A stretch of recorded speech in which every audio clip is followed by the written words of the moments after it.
Anda kembali di Dua Sisi, saya ingin ke Mas Nurholis yang tadi menyinggung soal misi Trump yang menjadi inisiator dan memprakarsai gencatan senjata ya seolah-olah antara Iran dan Israel. Ini namanya pinter-pinteran Trump toh namanya. Pinter-pinteran Trump.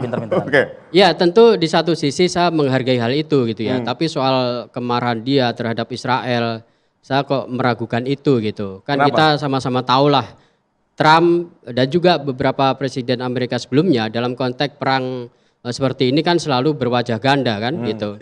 Jadi bisa saja itu Amerika tanpa Israel tidak mungkin. Tidak mungkin. Karena itu Iran kenapa menyebut Israel itu setan kecil, Amerika itu setan besar. Kan gitu kan. Gitu. Tapi Mas Nurholis, ya. Saya cuma ingin mengatakan begini.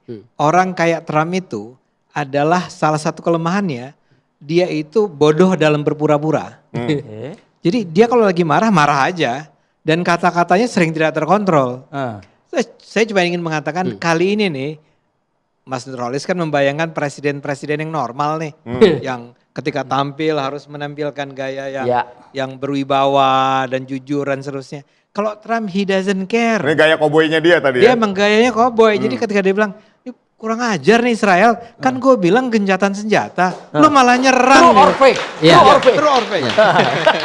Saya juga berharap demikian gitu ya. Tapi saya juga membayangkan kenapa Trump bisa semarah itu gitu ya. Kan bisa jadi dalam bayangan dia itu dia bisa aja nanti ide atau gagasan impeach itu bisa benar-benar terjadi gitu.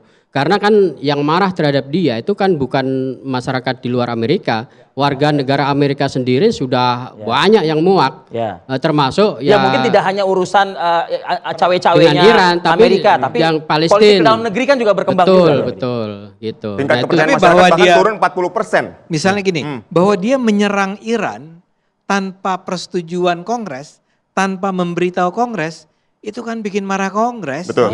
Ya, makanya saya katakan tadi orang kayak si Zohran Mamdani dari New York itu sebetulnya kemenangannya menurut saya turut dibantu oleh kemuakan orang terhadap gaya-gaya Trump dan kawan-kawan dari Republikan. Berarti Anda mau mengatakan ada movement di Amerika saat ini?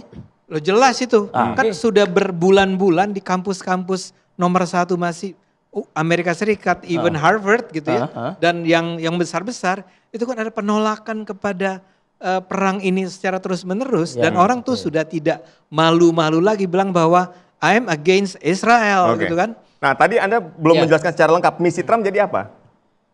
Ya misi Trump jelas dia ingin menunjukkan bahwa negara dia itu superpower dan itu tidak terkalahkan, kira-kira gitulah.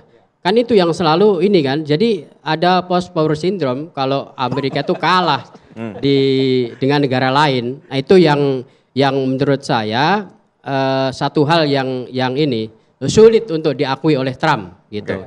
Gitu. Tapi di luar itu saya ingin mengatakan bahwa kan Trump ini kan mencitrakan diri sebagai orang yang religius gitu ya, bahkan cenderung agak fundamentalis kira-kira gitu. Tapi justru dari situ saya ingin mengingatkan kepada dia gitu, dua-duanya juga terhadap Israel juga. Kan Trump itu kan latar belakangnya evangelis. Nah kalau dalam ajaran Alkitab itu kan gini, berbahagialah mereka yang meniti jalan damai karena akan disebut oleh Tuhan sebagai anak Allah kan gitu. Kalau dalam Alkitab kan begitu. Nah semoga ayat itu bisa menjadi inspirasi bagi Trump untuk mengingatkan diri dia sendiri. Tapi mungkin bagi seorang Trump terinspirasi dari ayat itu. Karena kan ini seringkali malah jadi pemicu perang kan. Ya kan kita hanya bisa berharap Mas gitu. Ya kan? Enggak ada cara lain gitu. Karena kita sama-sama sepakat bahwa perang itu bukan jalan keluar. Gitu. Mas Pizarro ada komentar soal ini? Ya, ini yang menarik sebenarnya itu kritikan internal terhadap Trump itu juga sudah terjadi para pendukungnya. Atau kita nyebutnya MAGA, kelompok MAGA, Make America Great Again, ya seperti itu. Karena kan jualannya Trump itu ketika dia menang ini kan lucu, dia tuh jualannya sebagai juru damai, orang yang anti perang. Bahkan dia ikut nyalahin Biden itu, tapi dia ngebom Iran. Karena terlibat dalam perang terhadap Israel dan dia berhasil menipu para pemilih Arab ya kan di Amerika karena dia menipu seperti itu. Padahal yang ketika dia naik menjadi pemimpin, jadi presiden, yang terjadi ialah ketika Israel kemudian memutuskan melanggar gencatan senjata itu kan juga tidak lepas dari green light dari Trump. Ya, ada restu dari Trump dari Netanyahu dan akhirnya sampai sekarang genosida Gaza masih terus berlangsung sampai sekarang. Begitu juga Netanyahu tuh tidak mungkin juga berani menyerang Iran tanpa juga restu dari Donald Trump. Ya, jadi inilah yang kemudian di internal Amerika itu juga terjadi gonjang-ganjing yang begitu sangat kuat. Karena pendukung-pendukung Trump itu balik mempertanyakan mana doktrin American First yang selama ini digadang-gadangkan di kampanye. Ini kan doktrinnya simpel aja. Doktrinnya itu ialah fokus pada ekonomi domestik dan juga mengurangi perang di luar negeri. Makanya kan Trump itu kan juga menyetop dana bantuannya kepada Ukraine. Dan itu karena membebani anggaran militer yang ada di dalam Amerika. Tetapi ketika dia kemudian malah ekspansi ke Iran, ini kan jadi tanda tanya di internalnya. Padahal menariknya, utang Amerika sekarang itu 36 triliun US dollar.